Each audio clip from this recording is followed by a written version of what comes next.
Hi friends, welcome to Srinivas vlog. இன்றைக்கி என்ன பார்க்க போகிறோம்னா, இன்றைக்கி கார சட்னி தான் அரைச்சிருந்தேன். கார சட்னி, மிளகா சட்னி எது வேணாலும் சொல்லலாம்.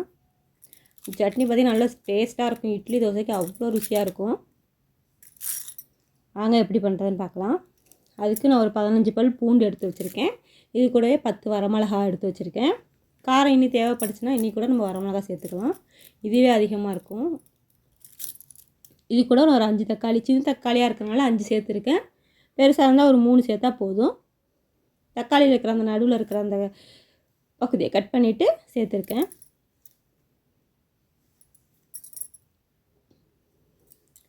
இந்த வீடியோ உங்களுக்கு பிடிச்சிருந்தா லைக் பண்ணுங்கள், ஷேர் பண்ணுங்கள், கமெண்ட் பண்ணுங்கள். மறக்காமல் நம்ம சேனலை சப்ஸ்கிரைப் பண்ணிடுங்க ஃப்ரெண்ட்ஸ். வாங்க இப்போ சட்னி அரைச்சிடலாம். சட்னிக்கு தேவையான அளவு கொஞ்சமாக கல்லுப்பு சேர்த்துக்கலாம். இதை சேர்த்துட்டு நல்லா கொஞ்சமாக தண்ணி விட்டு நல்லா நைஸாக வலுவலுன்னு அரைச்சி எடுத்துக்கணும். இதை இப்போ சட்னி தாளிச்சிடலாம். ஒரு கடாயில் நல்லெண்ணெய் ஊற்றினோம்னா நீ ருசியாக இருக்கும். நல்லெண்ணெய் ஊற்றியாச்சு. ஒரு 2 ஸ்பூன் போல் எண்ணெய் காஞ்சதும் கடுகு, உளுத்தம்பருப்பு இது 2 நல்லா பொரிஞ்சதுக்கப்புறம் ஒரு கொத்து கருவேப்பிலை சேர்த்துக்கலாம். கருவேப்பிலை பொரிஞ்சதுக்கப்புறம் நம்ம அரைச்சி வச்சுருக்க சட்னியும் இது கூட சேர்த்துக்கலாம்.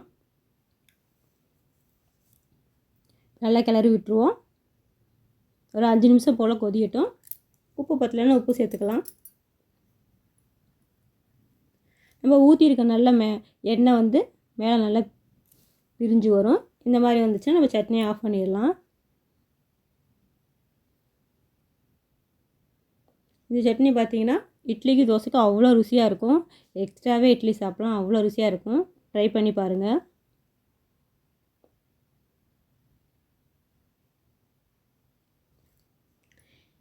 இன்றைக்கி நைட் எங்கள் வீட்டில் இட்லி தான் பண்ணியிருந்தேன். அதுக்கு இந்த சட்னி தான் அரைச்சிருந்தேன்.